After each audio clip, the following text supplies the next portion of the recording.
Same time, he's going to be he's going to be a strong horse. Not like all these schmatters that we have to deal with today. But it's going to be, a real king. And just by the way, you should know that Yidden have known all the generations that the ruler of the Jewish people should be a king. And he should be a king from Malchus Beis David. And I don't want to say that I don't want to be a revolutionist. The next thing they'll be arresting me and putting me in jail. There's a famous run in the sector of Nadorim, where the run writes that Koloid, that there's no real melech ruling over the Jewish people, that if the Jewish people will nonetheless grab some sort of a rulership over themselves, that you're not mechuyev to listen to them. The Ran writes it before in his Pirush al Nadorim. There's a Ran, a famous Ran. He said, as long as it's not a king, then they're not genuine rulers. And their arbitration has no real place. That's what he writes. Only a king. And for that we see that Yidden, all the generations, have lived only with the concept of a king. They've only waited for the concept of a king. Because who's a king? A king is educated, if a king says, then he blows the mountain out, he moves the mountain out of the way. If a mountain gets in his way, he says, the mountain's got to move, not me. In other words, that a king gets things done. And nowadays, look at the matzah. I mean, it's just, the whole thing is ludicrous. But unfortunately, it's ludicrous in a very costly way. Hashem Yerachim. That's what Moshe Rabbeinu wanted. He wanted that his part of it should be the teaching part, and Melech HaMashiach's part will be the ruler. And that's what he says over there in Deuteronomy. He says that when Melech HaMashiach will come, even the biggest Talmidei Chachamim, who are emes and Talmidei Chachamim, will have to be bottled like a bodim in front of Melech HaMashiach benegay to his ruling. Because he's a king. At the same time, he's also a teacher. So when he's teaching you, that's fine. But when he says, listen here, man, this and this is going to be done, then there's no messing around. There's a famous story from the Rebbe Rasham. Don't want to take up time, but we're not going to finish this whole sikha anyway. But there's a famous story about the Rebbe Rasham. I'll just tell it very briefly. You guys ever heard of the Titanic, the big ship that the English made? And on its first journey at Rahman Islam, it went down, seeing all the people were lost in a terrible tragedy. In the Black Sea, not far from Russia, it hit an iceberg, Rahman Islam. So there was a person who wanted to send his son to America on this Titanic.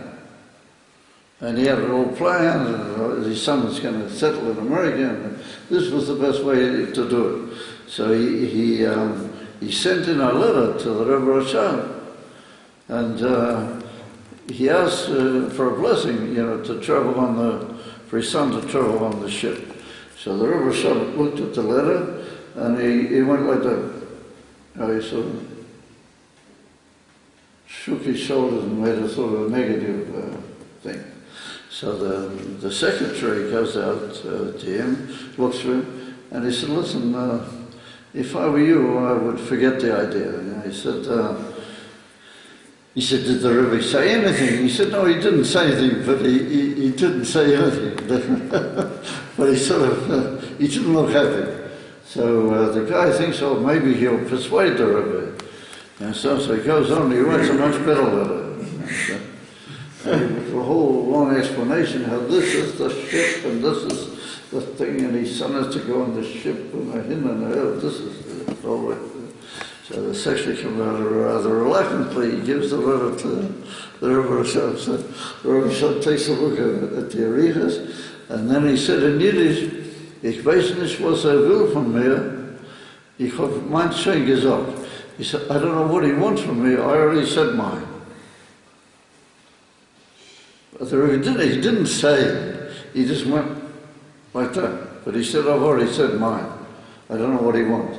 So the secretary goes out and he says, listen, man, if you're, got anything to do with being a chassid, then don't send your son on that ship.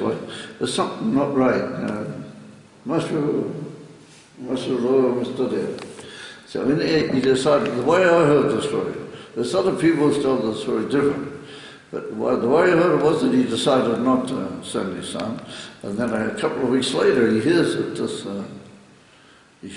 unbelievable, tragedy. The ship went down.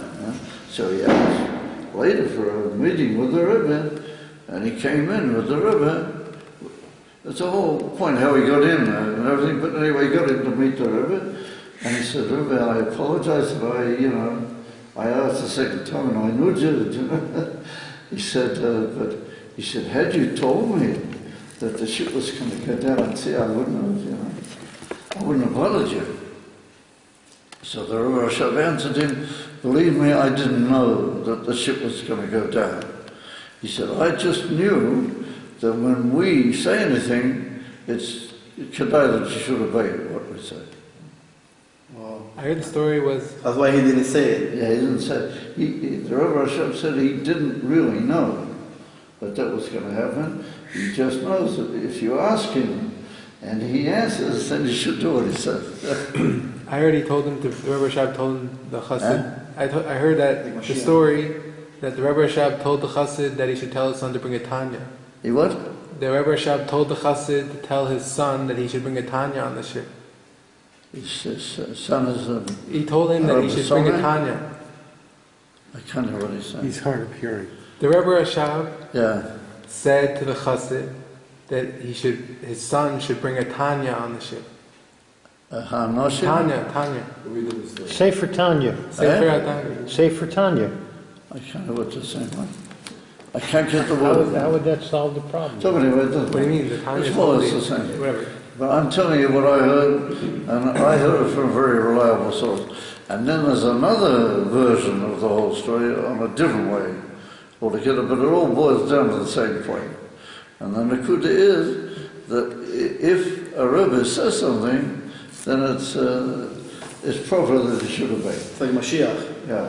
And that's what's going to be with Melech HaMashiach, that even the biggest wise people are going to have to just do what he says. Whatever he says, that's what you do. And so that's where we're holding now. The Rebbe has said what we're going to do, and that is work for Mashiach and be Makabel P'nei Mashiach Tzidkein. And so it's to use an expression, a waste of time looking around for all sorts of other ideas and other things. What's Lubavitch and who's Lubavitch and where does it is? The Rebbe said what it's all about. Yeah, so the sooner we get the seichel to obey what the Rebbe said, then the better it'll be for everybody. Yeah. Excuse me, but I thought I had to put that in. And so this is what Moshe Rabbeinu wanted. He wanted that he should be called in Melech HaMashiach as a teacher. And that will give Melech HaMashiach the perfection as a great teacher. But Melech HaMashiach will be our king, and a king, it's good to obey what he says. Mashu Omer. Okay, so the Rebbe begins now that there's a story in our parsha, which tells us Keitzad Avraham Avinu shalach es Eliezer avdei limtzoi shidduch lebanoi Yitzchak.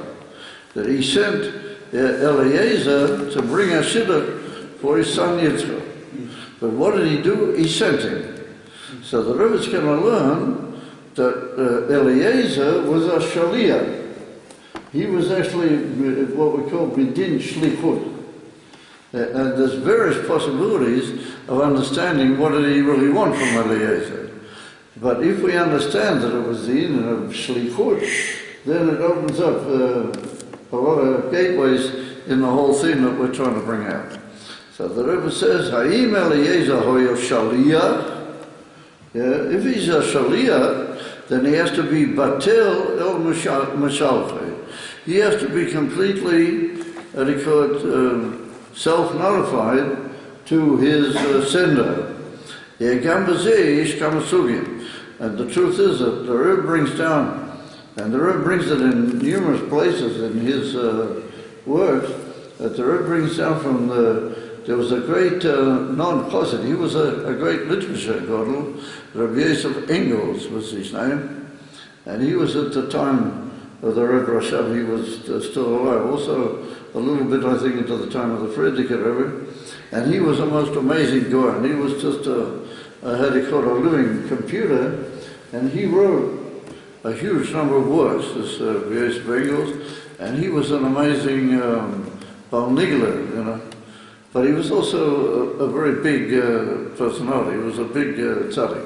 So he's got a piece, what he writes about this whole concept, that if I make somebody a shaliyah, let's say I make Danielle a shaliyah to do me a certain activity. Like in this case, I want to, I mean, books I'm already married, so I don't have that problem. Let's say I want to marry a certain lady, and I want to give her a kiddushin. I want to give a kiddushin.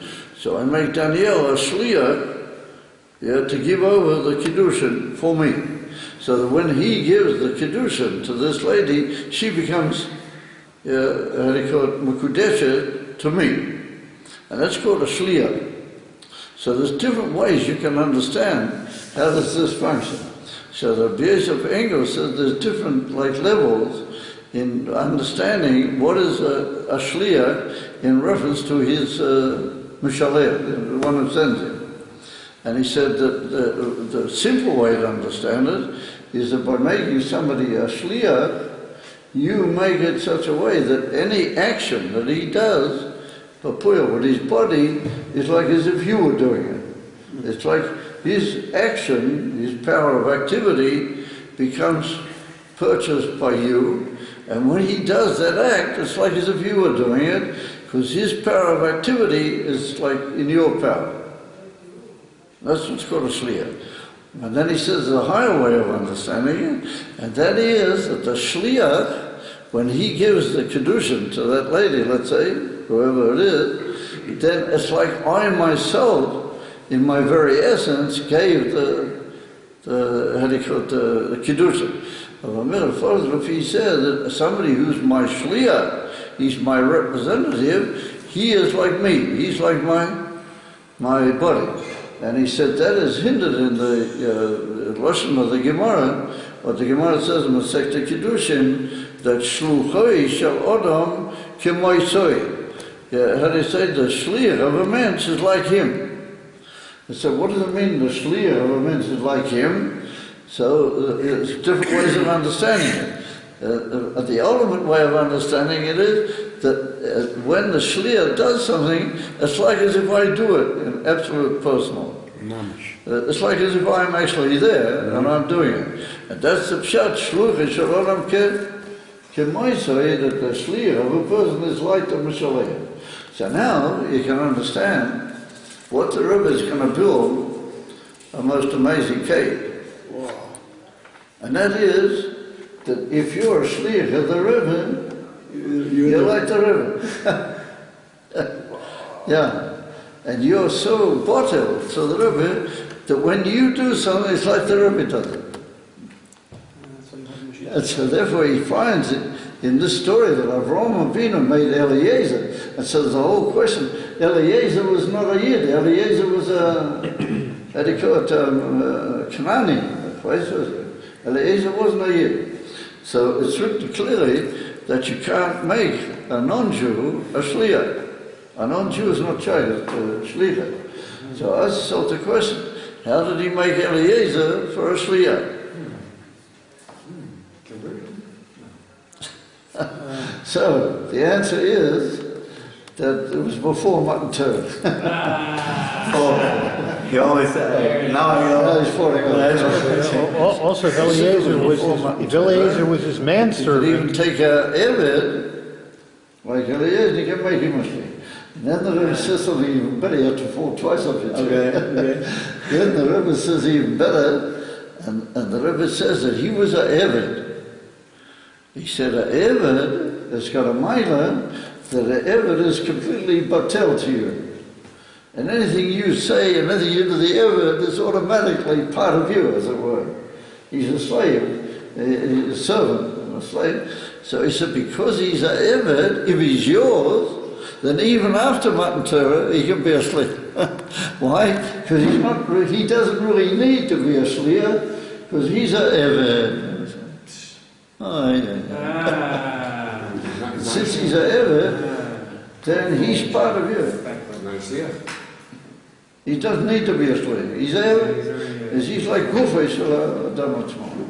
And the Rabbi Yosef Engel says that a shliach is like that anyway. A shliach is like the guf. So what the Rabbi develops on in the whole thing is that Eliezer, he went and he was like part of Avram. It was like he was a big section of Avram Avinu on 2 feet. He was like Avram Avinu himself, moving over to be Mekadesh, Rivka for Yitzchak. But if you look in the Parsha, it's written, and when he sent Eliezer to do it, it's written, Vayitain Avram es kol asher loi liyitzchak. That everything he had, and Avram Avinu was a big rich man, you know that. Avram Avinu was big time, he was very rich. Avram Avinu, and he gave everything he had to Yitzchak. So Rashi brings down that what's given you're sending Eliezer to make a shidduch for Yitzchak, so you have to make sure he's got a house, a few chairs, something. But give everything you got to him. What is that? So Rashi writes that Avram Avinu wrote out a shtar, what they call like a IOU, or what they call a written document, saying that he gives everything that he's got to Yitzchak, in the meantime to Eliezer. That Eliezer should feel free to do with that whatever he wants. Minyan. Huh? I have to reach the minyan, Mariv. You have to go? Yeah. Well, good. So you just had, another 2 seconds. So you go for a bath. Yeah. Oh, for a bath. Yeah. No, for Mariv. Ah. Minyan. Yeah. It's yeah. Okay. They probably don't have a big minyan in it. They'll wait for you guys. All right. I'll take that. Anyway, what's the pitch line? The Rebbe says that he wrote a shtar to Eliezer, that Eliezer could use this money, everything he's got, for the sake of being Mekadesh. So the Rebbe brings a Gemara which says that you must never give to hektish, to the Beis HaMikdash, or to things of that nature, everything. You must always do a little bit for yourself. You can't give away everything. And here it says, by Stocker, it's maybe slightly different, but I don't want to go into the whole reason. These guys will never make it for marriage. So the thing is, that Avram Avinu get everything. Yeah. So the Rebbe says, yeah, what's he going to live from it? He gave everything away. That doesn't make any sense. The Shiur was Yitzchak Avinu, and Rivka, Imenu, is such a central issue in the Jewish people, and there wouldn't be a Jewish people if not the chasna of Yitzchak and Rivka, and they carried on Avraham Avinu's whole thing into the world, and that's what produced ultimately Yiddishkeit, plus, as put down the altar of the Siddur, it's the Yichud of Ba'al how they call it, the Yichud of the Shema with the Shemban, and that's not here to the whole of Yiddishkeit, don't go into the whole readers of Avraham. So Avraham Avinu said, oh, this is affecting the whole of spirituality, the whole Sedish Taushot, everything, and it affects the whole Jewish people. So therefore Avraham Avinu just everything he's got. He gave it into the hands of Eliezer, that Eliezer was after all ever, never know what he might do. And after he said, this is yours, and you have the right to do with whatever you want. As long as you bring me the right wife for the purpose of the shlichus. He gave him for the purpose. So the Rebbe said that's a son, he was a shliyah. Because if he was just a shadchan, for example, or just somebody to look for a siddur, then you wouldn't do that. You wouldn't give him everything. But the fact you gave him is a sign that he's like you, The sign that he's a shliach, and that's where all the shluchim have to be like. All the shluchim are going to be like that. then the Rabbi will give them everything. Yeah. So see, he's still sitting on the chair. No, I fell already 2 times. I fell already too many times.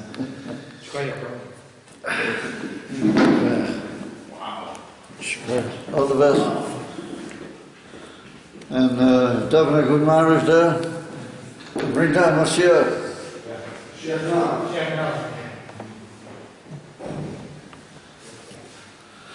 So what do we learn out from all this? That the shidduch of Rivka with Yitzchak is a thing which is important to the whole world, and to the whole spiritual world, and to the whole physical world, and to the whole Jewish people. So Avraham Avinu is so right that you don't reckon with anything. If you're talking about the generality and the future of the whole Jewish people, then you don't reckon with anything. And it's just, give everything away. What's going to be? Where am I going to eat breakfast from the next day? That's not your problem. Yeah, the Eibishter runs the whole Sedish Tauschelith, and you were looking after the Sedish Tauschelith. Hashem will look after you. How do they say?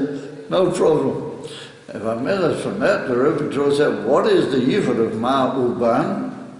The Yichud of Ma'uban is the Yichud of Ruchnias Mitgashmias. That Ma is the Inif and Elokus, that's higher than the world, the Nishoma. And the Inif and Ban is Begematria Behema. Ban is Begematria Behema. That indicates the Yerida into a physical state. But that's the Inif of the Guf. Yeah, and that's the Yichud of Ma'uban. Yeah, Yitzchak represents the Neshama, and Rivka represents Ban. She represents like the Guf, and that's what you have in a Jewish household. The wife looks after more after the Gashmias, and the man is supposed to be more into the Ruchnias and all that.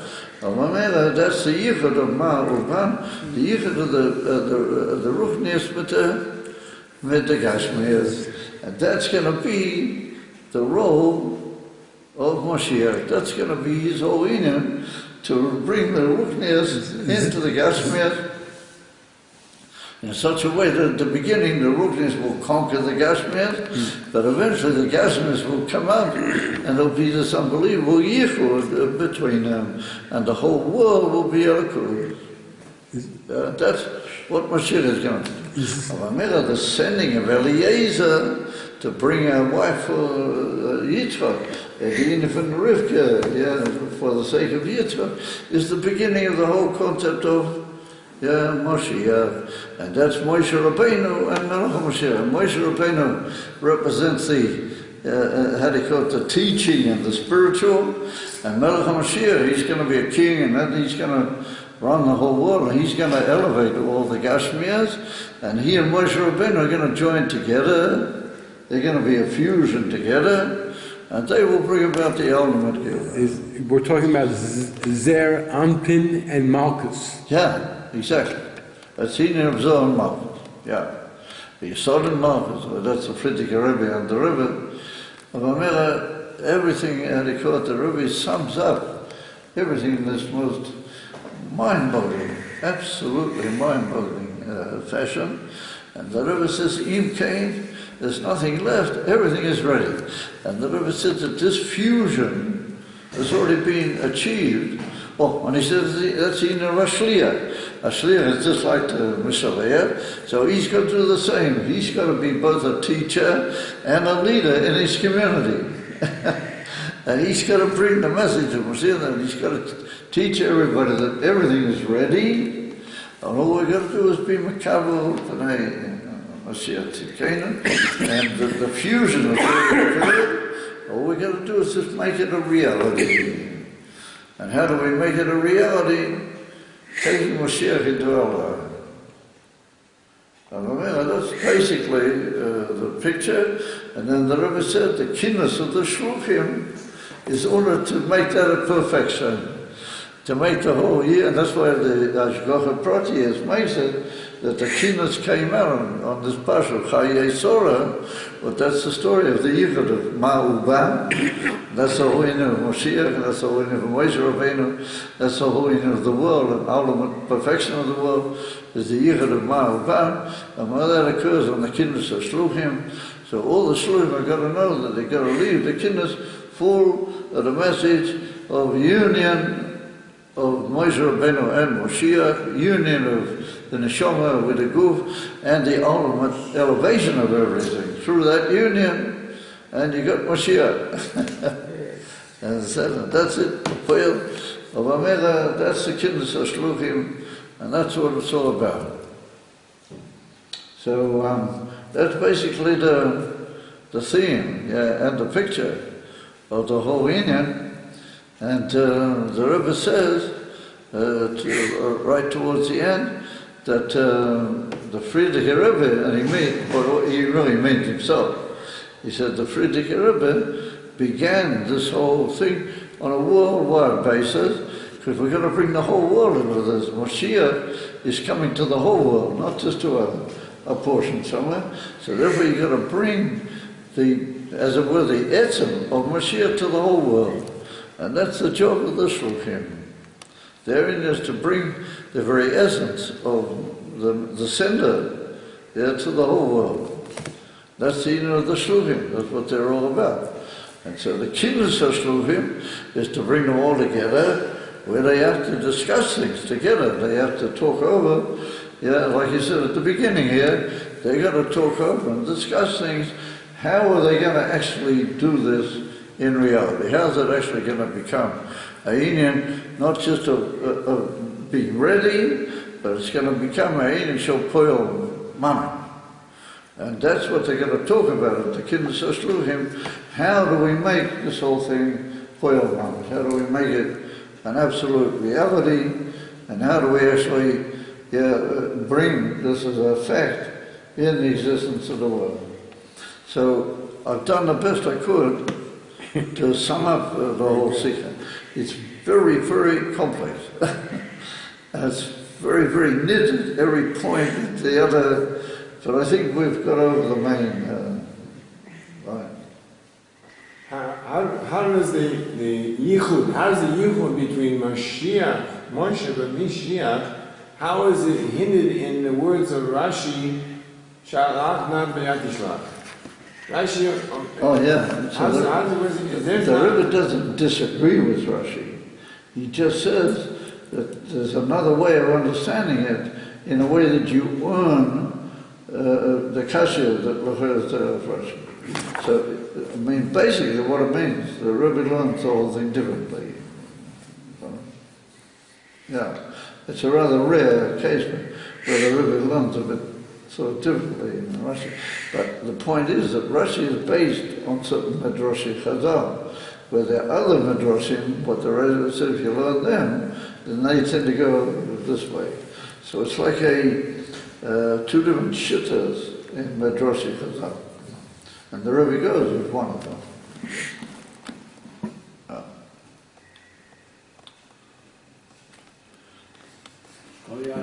So I did the best I could to sum up what's this. I think probably this and the Sikha, the famous Sikha in Parsha Shoitim about the Nevuah, these are the two key Sikhas. Why is there? And then in Parsha Mitzvah, there was also learning to bring Mashiach. Who weird has a thing like that, which is the key Sikha. But had he called the Das talk to him, we can maybe say.